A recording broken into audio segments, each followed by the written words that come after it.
Hey everyone, in this video I'm going to be breaking down Hulk, Future Imperfect, a classic Hulk storyline from the early 90s written by Peter David. Now Peter David, he wrote the Hulk for many years. He had a 12-year run. Insanity. I've never read any of Peter David's Hulk run. I really want to though. Really want to go back and read those old issues. But I've always heard of this Future Imperfect storyline. And in fact, a few weeks ago, I was asking some of you what book I should cover in the future, and one commenter recommended this, so I finally sat down and read it, and it was amazing. So I'm really hyped to go through it with you all. Now, even though Peter David had a long Hulk run, this particular storyline is out of continuity. It is an Elseworlds, and you don't need to know what was going on in the Hulk books at the time for the most part. You can just enjoy it as a self-contained story. Now, this story is so ahead of its time. It's really kind of doing some of the edgelord kind of stuff. And it reminds me of Mark Miller, kind of Old Man Logan book he wrote, as well as some kind of a Garth Ennis kind of vibe too. But it's written in the early 90s, so it feels so ahead of all those other books that came more so in the 2000s. So really impressed by this book by Peter David. He invents this character called the Maestro that is like an evil older version of the Hulk in this alternate reality. And it is amazing, some of the stuff that goes down in this book with the Maestro and the Hulk interacting, and how evil the Maestro is, and how he rules with an iron fist. So that's all great. And there's also just so many really sick Easter eggs in this book of the destroyed Marvel Universe left in the wake of various destruction. So yeah, very exciting book. Let's dive into it. Hulk, Future Imperfect. Hulk, Future Imperfect, written by Peter David, art by George Perez and Dale Keown. Alright, before I dive into the story, there's not that much historical background you need to know, except for one thing. Normally the Hulk is kind of dumb, right? And then he changes back into his Bruce Banner human form. Well, in the 90s, they had this whole storyline where the Hulk had some sort of hypnotherapy session with Doc Samson and all the three personalities of Banner, Bruce Banner himself, the green version of Hulk, and the gray version of Hulk. They decided to call a truce, and they agreed to merge into a singular personality and entity. And that version of the Hulk is known as Smart Hulk, or Professor Hulk, or the writer Peter David preferred calling it the Merged Hulk. So this version of the Hulk has the strength of the Green Hulk, the intelligence of Banner, and the ego and cunning of the Gray Hulk. And he was also permanently locked into this Hulkish form. So that kind of merged Hulk is the version of Hulk we're going to have in this story. This story is an Elseworlds out of continuity, and it is set in the distant future.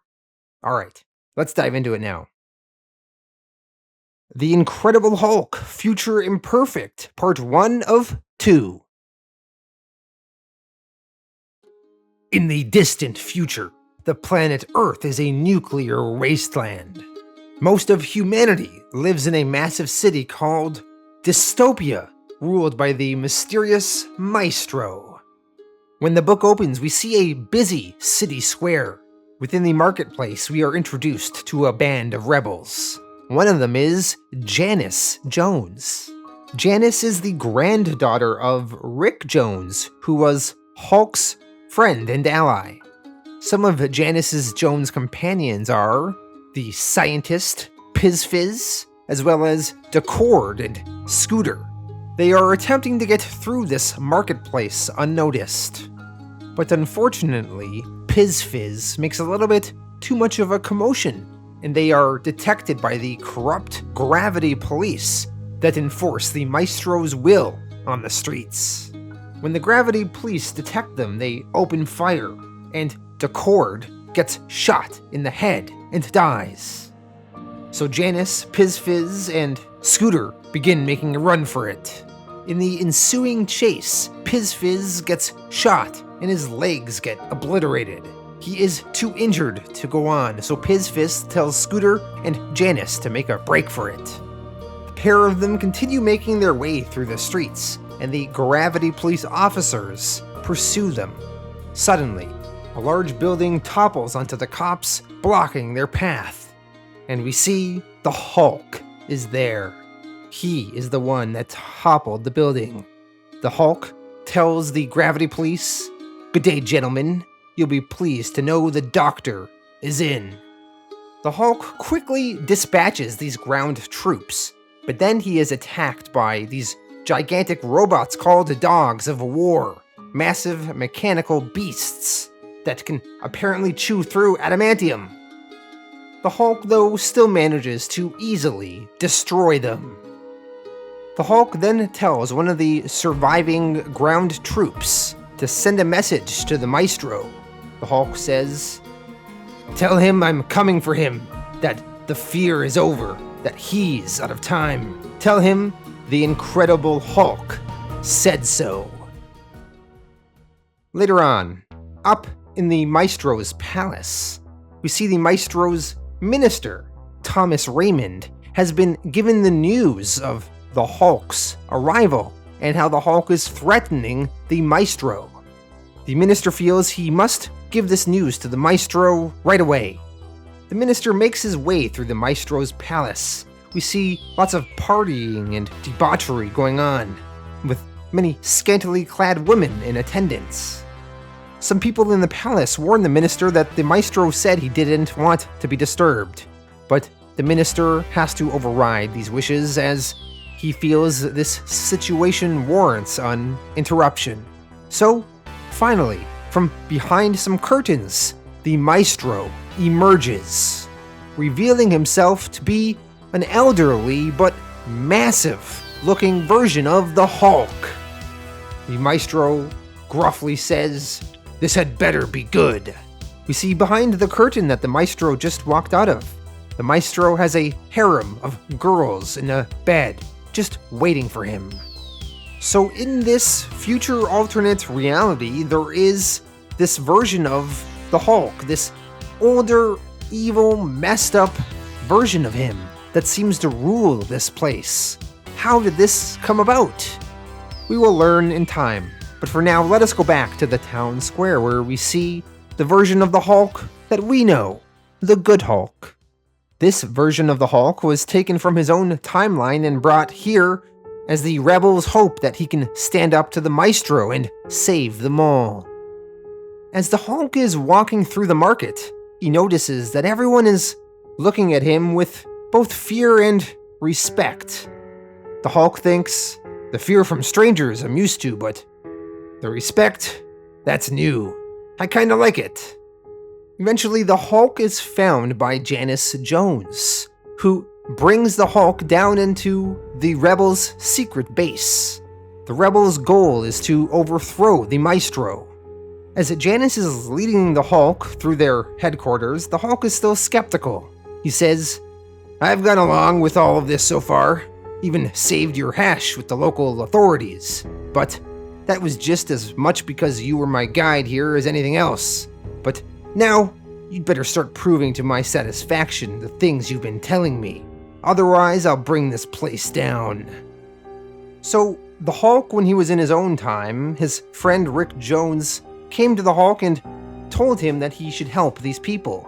It is only because of that the Hulk agreed to time travel and come to this time. But he still demands proof. Janice tells the Hulk, "Your proof is right down there. If you go down the hallway and follow the light, then you'll see the light." So Janice, she escorts Hulk into a room filled with trophies of a world lost. The shattered and destroyed costumes and weapons of Earth's heroes who are now long dead, thanks to the Maestro. Before I move on in the story, let us sit and appreciate George Perez's artwork in this trophy room and all the Easter eggs he scatters throughout. Let me break some of these Easter eggs down. I'm not going to go through them all, there's just too many, but let's go through several of these. So first at the top, there's many helmets and capes. Thor's, Magneto's, Nova, etc. Going down to the bottom left, we have Dr. Doom's mask and gauntlet. Then there's Cyclops' visor. If we go up, you got Thor's hammer, Mjolnir, Spider-Man's mask and web shooter, various Iron Man chest pieces and helmets, Doctor Strange's cloak and the Eye of Agamotto. You got Namor's trident, Shatterstar's sword, Professor X's wheelchair, a picture of Daredevil and his billy club. There's a whole bunch of urns and ashes of dead heroes. Two of the more shocking ones are Wolverine's adamantium skeleton, as well as Beast's pelt. That's probably one of the most messed up ones here. A poster of Jean Grey as the Phoenix saying, "Dead again." Marvel's Niga bands, Captain America's shield and cowl, a pic of Captain America and Bucky. There's a Sentinel head over here, and some people on the internet are saying that perhaps the chips inside the Sentinel head are the Thing's body. So that would be pretty messed up if that's what it was. You have Stiltman's stilts, Doc Ock's tentacles, the Absorbing Man's wrecking ball, Ghost Rider's bike, Spider-Man's black Venom symbiote costume, maybe Red Skull's skull, even though it's from DC Comics. Is that the Bottle City of Kandor back there? Maybe. Anyway, among all the Easter eggs in this trophy room, in the back there, we see a very old Rick Jones sitting in one of Professor X's fancy wheelchairs. Rick asks, "Is that him?" Rick's granddaughter, Janice, says, "Yes, Gramps, he's here. He talked and acted just the way you said he would every step of the way." Hulk, looking at all the stuff in this trophy room, says, "This room, it's completely filled with..." Rick cuts in and says, "Relics, like me." The Hulk has no idea who this old man in front of him is, though. He asks, "Who are you, old man?" Rick, he answers, "This old man, he played one for you, soon as I wet my whistle." Rick, he then plays a song on the harmonica, and the Hulk then instantly recognizes the old man as his old friend, Rick Jones. Back in the Maestro's palace, the rebel Pizfiz has now been taken captive, and he has been strapped into a device that will forcibly scan his mind. The minister is using the machine on Pizfiz while the Maestro watches the interrogation. Pizfiz refuses to talk, so the Maestro orders a more invasive mind probe to take place. So the mind probe is carried through, and through this machine the Maestro sees images of what Pizfiz saw in the past, and the Maestro is able to put together what the rebellion is up to. Through these images, the Maestro sees that Pizfiz and Janice time-traveled to the apartment owned by Rick Jones in the past. The very young Rick Jones confuses them for religious nuts and is about to close the door in their face when Janice forces herself inside. Rick attempts to fight them off, but Janice causes him to stop when she pulls out an Avengers Priority Pass that belongs to Rick. Rick is initially skeptical, but eventually he gets convinced. Maestro is starting to find this too boring though, and he tells them to scan deeper, even at the risk of frying Pizfiz's brain.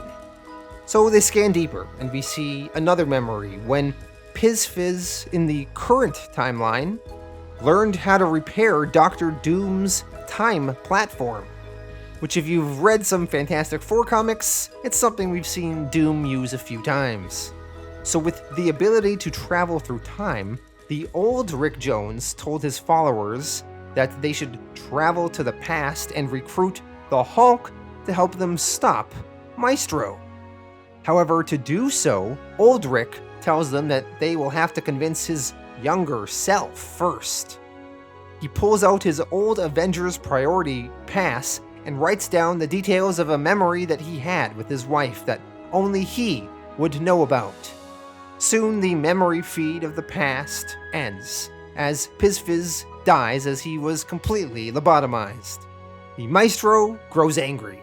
But with Piz-Fizz dead, the Maestro at least takes some joy in pulverizing Piz-Fizz's body. Back over to the Rebels' secret base. The Hulk, talking to old Rick Jones, asks, "How did this happen? When you in the past, contacted me, then I came because I trusted you, Rick. But now you've got to tell me. You've got to fill me in. What happened? When am I? How many years in the future?" Old Rick Jones answers, "It's been 90 years or so. There was a big war, a big one." The Hulk asks, "Who was responsible? Dr. Doom? The leader? The Red Skull?" Rick answers, "Nope. Funny, ain't it? All the good guys protecting humanity from the bad guys, and humanity went and blew itself up real fine without help from anyone in armor or funny long johns. Go figure. Remember all the reports about how people might survive atomic wars? Exaggerated all of it. Thor's gone, Wolverine's gone, Cap's all of them gone, and after the Third World War there was another war. I can't even remember what that one was about." Hulk asks, "What's left of the world, Rick? You're here. Is Betty? Is she here?" Rick, he points over at a shelf and says, "She's right there. Right in between the leader and Jean Grey, just behind the Wasp." Hulk, he goes over to a shelf and finds a whole bunch of urns all labeled with people's names, and inside are their ashes. And among them, one of them is Betty Banner. And amusingly, one of them says, "Jean Grey. Again, question mark?" Rick continues, "As for what's left, the city of Dystopia is pretty much it for the next few hundred miles. Rest is wasteland or random mutant encampments, people dying by degrees. Dystopia has anti-mag radiation shielding from underground generators so that the residents are safe, not that the Maestro cares." Hulk then questions, "Who is he? Who is the Maestro?" Janice jumps in and explains, "The Rads didn't bother the Maestro when it all went down. The radiation pumped him up. Gramps says the Maestro could survive anything, short of a ground zero nukem. When the world went to hell, the Maestro was standing at the gate with the key." Rick, he then jumps in and continues, "He was smart enough and strong enough to create this city from the ruins. Below ground and miles of survival tunnels lived people like myself and the others. No one down here knew that above ground the Maestro was building Dystopia. Now it's too late. He takes what he wants, does what he wants, lives for his own amusement and gratification. If he favors you, great. If not, forget it. He's insane, Bruce." Hulk asks Rick, "Who is he?" Rick replies, "You have to ask?" Rick, he doesn't give an answer, but clearly, Maestro is this timeline's version of a messed up older Hulk, driven mad by radiation and a world destroyed. Outside in the city streets, the Maestro is walking with his forces, and they are tracking down the rebels' secret hideout. They manage to locate it. The Maestro immediately begins digging into the ground, smashing his way into the rebels' underground complex. Once inside, the Maestro sends his troops ahead to kill the rebels. However, the rebels have prepared for this discovery by setting up intricate death traps, such as acid baths and lasers. These death traps manage to cut down the Maestro's forces. Fed up with this, though, the Maestro walks through all the various death traps, which cause little to no harm to him. Finally, the Maestro is in the heart of the base, and he yells, "Blast you! Show yourselves!" The Hulk then arrives. Him and the Maestro stare each other down, and both men say in unison, "Dr. Banner, I presume?" Hulk, Future Imperfect, Part 2 of 2, the conclusion. The Hulk and Maestro square off. Their confrontation is immediate and violent. With a single devastating punch, the Maestro sends Hulk hurtling out of the rebels' base. The Maestro's savagery quickly becomes apparent. He grabs a woman and threatens to tear her apart. Maestro warns the Hulk, "Surrender, or I turn this girl into a bloody pulp right before your eyes." The woman, she screams, "Help me, please help!" The Hulk tries to bluff. He says, "You're afraid of me, so afraid that you're resorting to threaten helpless females rather than take me on? Go ahead, rip her in half. She's better off dead than living in this pit that you've created, and you'll simply have shown everyone how gutless you really are." The Maestro calls Hulk's bluff though, and at the moment when the woman would have died, Hulk inevitably jumps in and rescues her.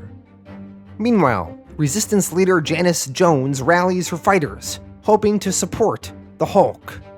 Watching from afar, the Maestro's minister grows uneasy, sensing public sentiment shifting in the Hulk's favor as the battle drags on.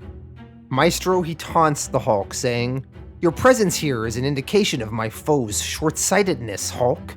If they summoned Thor from the mists of time, he might have matched me in strength, or perhaps the Fantastic Four with Richard's brilliance at the helm could have stymied me, or maybe the Wild Man through his sheer heroic... Oh, that's right. You probably haven't even encountered the Wild Man yet. Well, no matter. I think it's kind of funny how the writer Peter David just made up a character called the Wild Man that supposedly the Maestro knows, but we don't know yet as a reader. Anyway, the Maestro continues, "The point is, there's nothing that you can do that I haven't already done. Back then you were incredible, now you're just redundant." The Hulk attempts to smash Maestro back, saying, "How did you get to be in charge, Maestro? By talking your opponents to death?"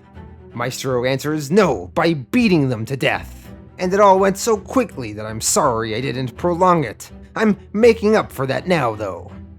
Maestro, he smashes Hulk into the ground and gloats, "Don't you understand, Hulk? I know every move you're going to make. I've got 100 years more practice at being us than you do.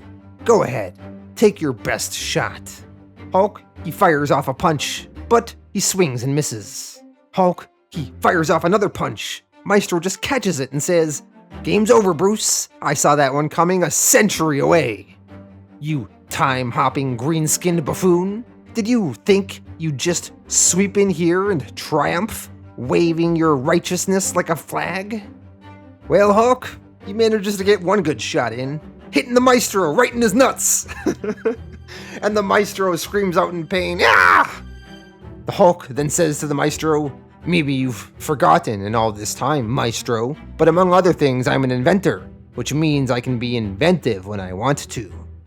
The Maestro from that nut punch falls back into a nearby building, causing it to begin to crash down to the ground. The Hulk's downfall, though, is that he cares about all these innocent civilians. So as the building starts to collapse, the Hulk rushes in to try and save people, and that is when the Maestro sneaks up from behind him, puts the Hulk in a chokelock, and twists and breaks his neck. Later on, back at the Resistance base, Resistance fighters tell Rick Jones what happened. Janice Jones says, "They hurt him bad. Maestro hurt the Hulk real bad, Gramps. And then Maestro soldiers showed up and scarfed him away to the castle. We watched the whole thing."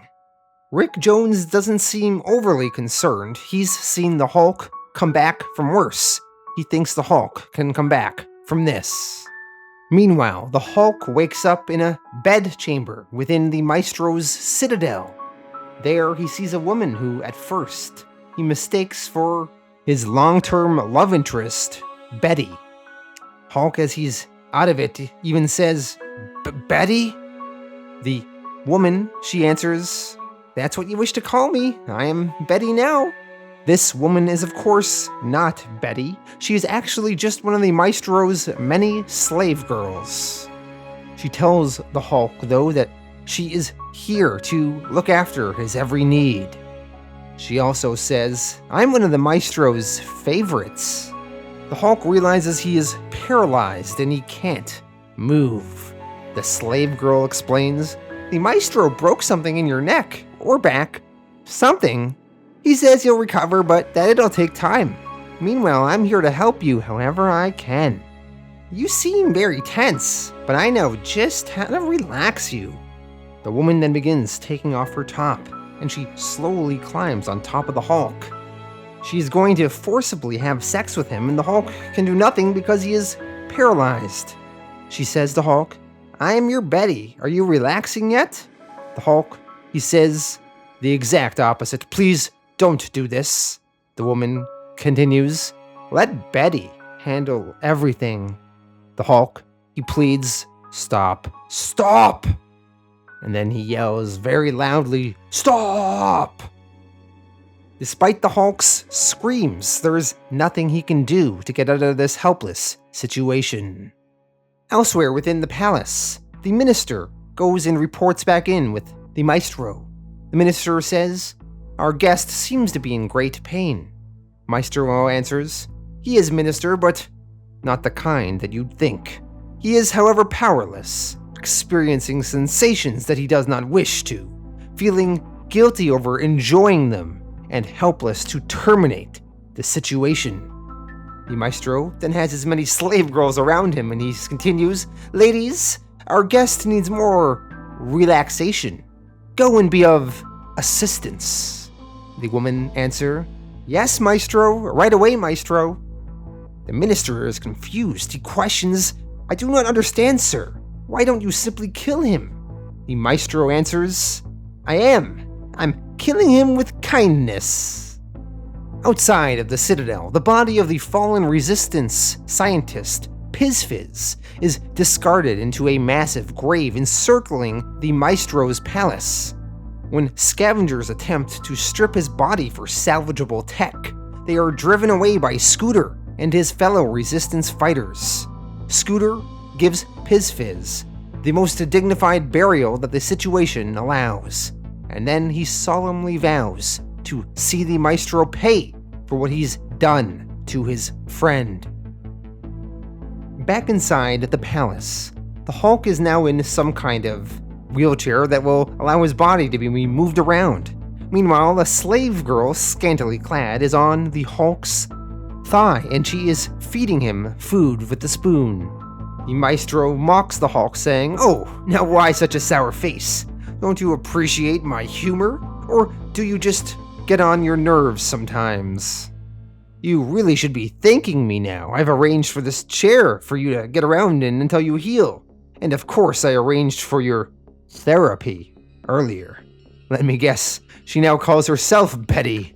The Hulk responds, "If I could kill myself right now in this moment, I'd do it in a heartbeat, because that would put an end to you."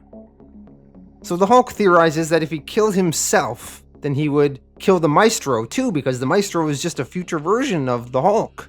But the Maestro decides to call the Hulk's bluff. He says, "Still clinging to that, are you? Minister, if you wouldn't mind." The minister then gives Maestro a special gun, and then the Maestro gives it to the Hulk, puts it in his hand, and then raises the Hulk's hand to the Hulk's own head, with the gun now pointing to it. The Maestro tells the Hulk, "Here, all you have to do is pull the trigger. You have enough muscular control back for that, I think. Trust me, blowing your brains out is something that even our formidable healing abilities won't overcome." The Hulk thinks the Maestro is bluffing. There's no way that the Maestro would put himself in harm's way. But the Maestro then says his own theory to the Hulk. He says, "I'm not at risk. My existence is assured. You see, I have no prior recollection of any of these events. When your outlaw pals went back in time and brought you forward, it created an alternate timeline. Time split off from that moment. One time branch is now the events that led to me. Along another branch are the events that will now happen to you. Your own real future, as it were. In other words, thanks to your friends, I'm now one possible future for Dr. Bruce Banner, unhampered by you. What happens to you, Hulk, is your own affair." The Hulk then spouts a counter theory, saying, "You could be lying. Perhaps all this already did happen to you. Perhaps all the things you're saying now are things that you remember having already heard when you were in my position. And You're hoping that what worked out once will work out again. Or perhaps you sent me back to my own time, but with my memory erased. Perhaps you're not as safe as you think you are. The minister, exasperated, says, Ugh, I'm getting a headache trying to follow this. Maestro responds, That is the hazard with time travel theorizing, Minister. Maestro then turns back to the Hulk. I believe firmly in my hypothesis, Hulk, but if you're willing to risk throwing your life away on yours, then I won't stop you. Go on. If you're that confident, blow your brains out right here, right now. Do it. Go on. Do it. The Hulk, with the gun to his head. He's shaking. He's thinking of pulling the trigger. But, he can't. He doesn't do it. He drops the gun to the floor. The Maestro tells Hulk, You see, we are two of a kind, you know? What I want you to do is come to realize that.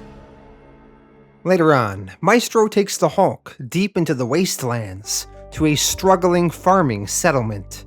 There, a horrific transaction unfolds.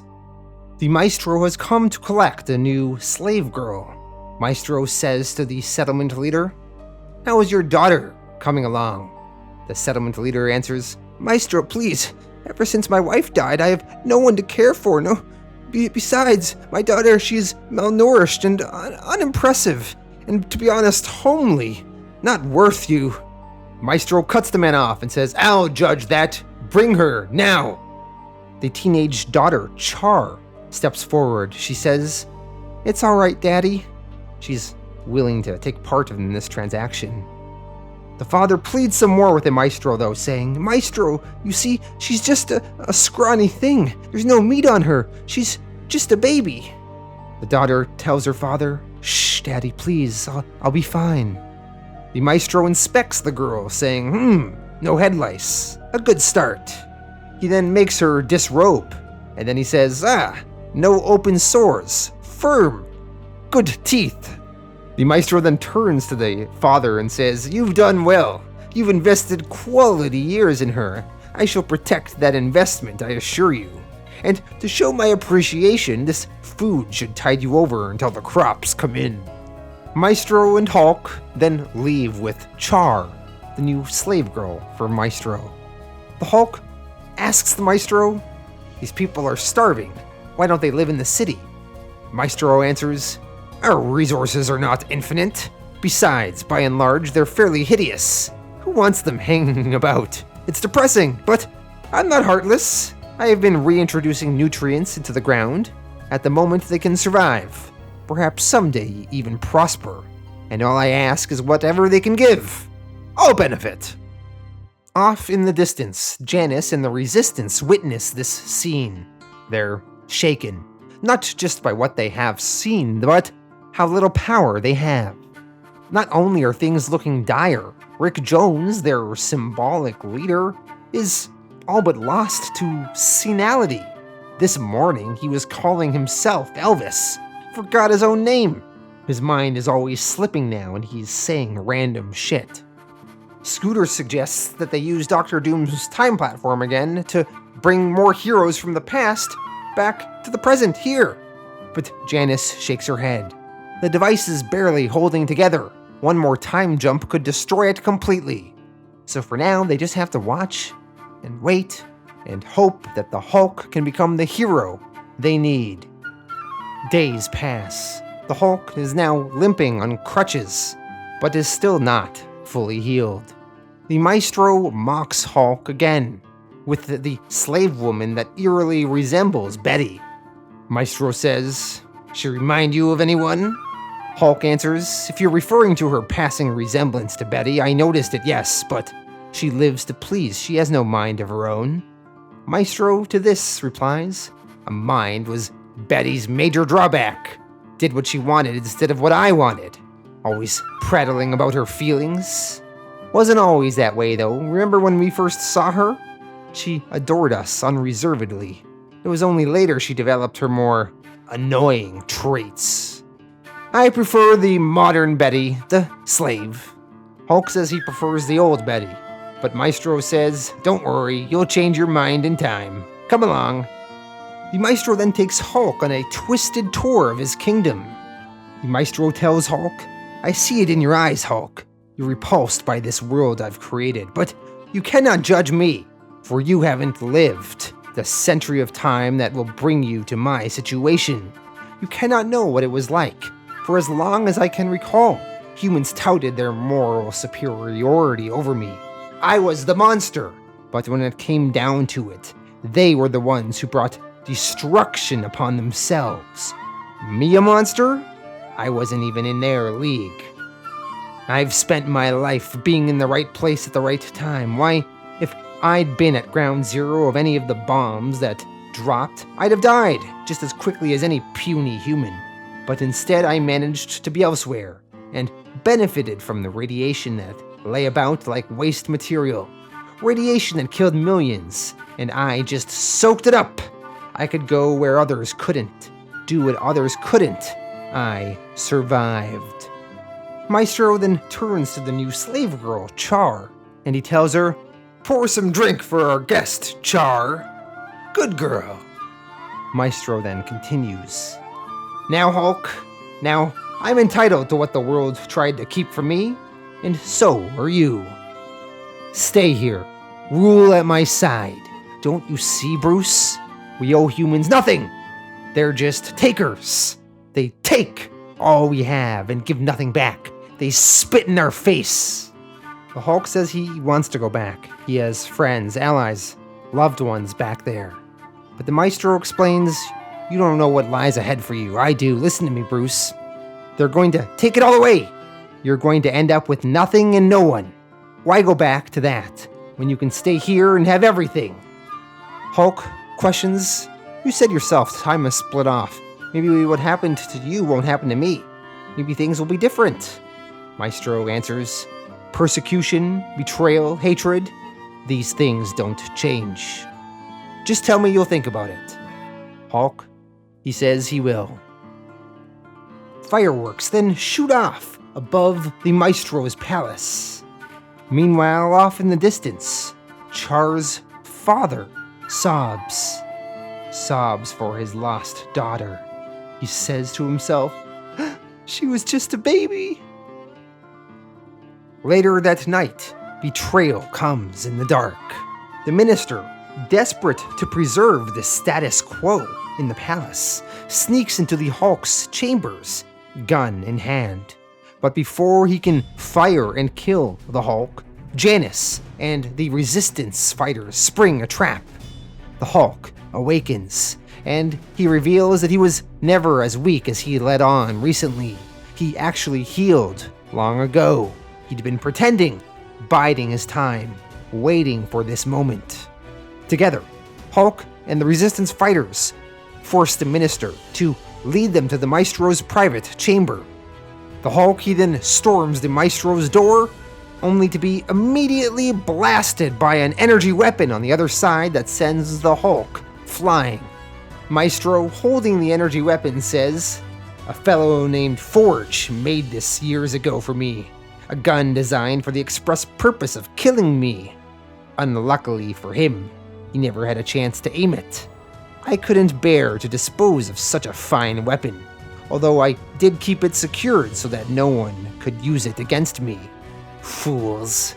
Did you seriously believe I could outthink myself? I knew he was delaying his recovery. I knew he would sneak you into my fortress. And now you're mine. Now I put an end to you pathetic fools once and for all." Chaos erupts. The resistance fighters clash with the palace guards. Hulk slowly retreats. The Maestro becomes frustrated as his palace guards aren't that efficient with dealing with the rebels. Maestro then comes across the minister. The minister apologizes to the Maestro, saying, "I beg of you, avenge my wounded dignity for the way they forced me to lead them to you. Only you can..." Maestro picks the minister up and says, "You're not fooling anyone." The Maestro then snaps the minister's head, crushing and killing him. Maestro then proceeds to follow the Hulk's bloody trail. It leads all the way out of the palace, back to the Resistance's base. The Maestro follows that trail all the way into the Resistance bunker, all the way into Rick Jones's trophy room. Maestro, seeing Rick Jones, who used to be his ally too, many years ago. Maestro says, "Jones, life support system's still pumping away, old man? You know, Jones, out of misplaced sense of gratitude, I let you live entirely too long." Rick Jones, in his wheelchair, answers, "Tell me about it. You know, Bruce, you used to be a fun guy. Too bad you turned into such a dirtbag." Maestro to this says, "Years ago, I did you a favor and saved your life. Now I think I'll do you a favor and take it. Goodbye, Rick." Rick, he attempts to launch Captain America's shield at Maestro. Maestro just deflects the shield, though, slamming it back at Rick. Captain America's shield, now hurling back at Rick, whacks him and launches him across the room and impales him on Wolverine's adamantium skeleton claws. Maestro then laughs, "Oh, that's beautiful. That's rich. Use one souvenir to defend yourself and get killed by another. You were always an idiot, Jones, and I never liked you. Never. My only regret is that you didn't live to see me write a finale to this inane little adventure of yours." While the Maestro is distracted by reveling in his victory over Rick Jones, the Hulk grabs Captain America's shield and flings it with all his might like a frisbee right at the Maestro's body. The Maestro falls back. Hulk charges him. He says, "Let's see you heal when I cut you in half." Hulk picks up Captain America's shield and attempts to slam it down again on the Maestro, but the Maestro grabs onto the shield and stops it. And he says, "You only get one chance at me, and you blew it." Maestro manages to knock the Hulk back. Maestro, then holding Captain America's shield, chucks it at the Hulk, but the Hulk blocks it with the Silver Surfer surfboard. At least I think that's what that is. I could be wrong. Maestro says to the Hulk, "Captain America's shield was never a threat to us before because Cap could never hurl it with sufficient force to penetrate our bodies. But Thor's hammer, on the other hand, was always lethal." The Maestro begins to try and lift Thor's hammer. But of course, the Maestro is not worthy. The hammer won't budge off the ground. The Hulk runs and leaps into the air and kicks the Maestro back. The Maestro falls into the display case where all the urns of ashes are. The ashes get all in the Maestro's eyes and mouth, and he starts spitting them out. He can't see. The Hulk then starts feeding blows to the Maestro, saying, "The leader, the abomination, the UFOs. I've hated them all, but none of them has made me as sick as you do." The Hulk lands several blows on the Maestro, drawing blood, but the Maestro still stands tall and fights back, and punches back at the Hulk. He yells, "You're complaining to me? I tried to talk sense into you. I tried to warn you. And you buffoon, you closed your eyes to it. Imagine how sickening it is to see someone so brilliant and yet so stupid, and imagine when that someone is you. We could have been gods together." The Maestro hits the Hulk and the Hulk goes flying back. By the way, there's the Infinity Gauntlet and maybe a Cosmic Cube, I'm not so sure, and one of the Hobgoblin's pumpkin bombs too. The Hulk, lying on the floor, says, "I should have remembered, the madder you get, the stronger you get, and you're completely mad." The Maestro begins walking over to the Hulk, who's now just crawling on the ground. The Maestro says to the Hulk, "You could have been worshipped, Hulk. Now you'll just be mourned. Provided anyone is left to mourn you, which I seriously doubt. You're fighting the inevitable.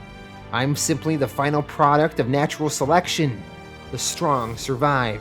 I'm the strongest, I survived. When you go against me, you go against the laws of nature. Admit it.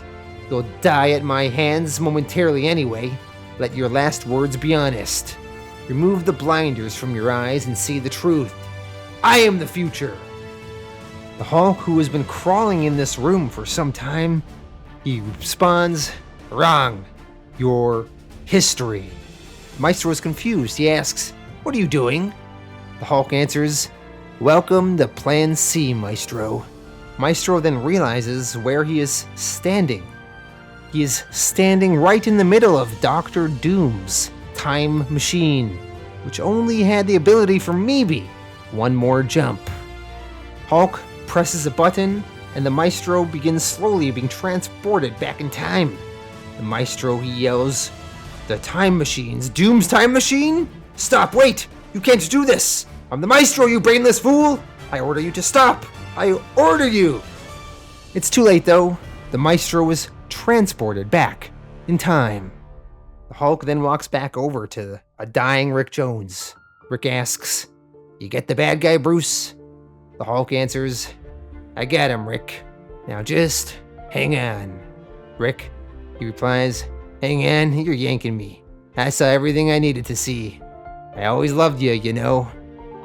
As Rick dies, Janice and the other Resistance fighters enter the throne room. They ask, "Where did the Maestro go?" Hulk answers, "To face the music." Elsewhere in the distant past, the Maestro materializes from the time machine. He is disoriented. He is in front of a familiar sight, a countdown, a missile silo, a test site. The Maestro then realizes where he is. The Gamma Bomb, the very one that birthed the Hulk. It detonates. The Maestro is vaporized in a blinding flash of green. And nearby, a younger Bruce Banner is transformed, cursed, for the first time. Back in the future, in the aftermath of the Maestro's death, we see the slave girl Char has escaped the city. And elsewhere, the Hulk is with Janice Jones. And they have Captain America's shield. This is, in a way, going to be Rick Jones's funeral. Rick has been cremated. Hulk and Janice have applied a special adhesive to Captain America's shield. And then the Hulk spreads Rick's ashes on that shield. The Hulk, he then says to Rick, "Ashes to ashes, Rick. Dust to dust." The Hulk, he then chucks Captain America's shield with Rick's ashes attached to it high up into the sky, sending Rick Jones on one final adventure. Janice asks, "Where do you think it'll land, Bruce?" Hulk answers, "God willing, somewhere exciting. Farewell, my best friend. See you yesterday." And with that, we end Hulk, Future Imperfect.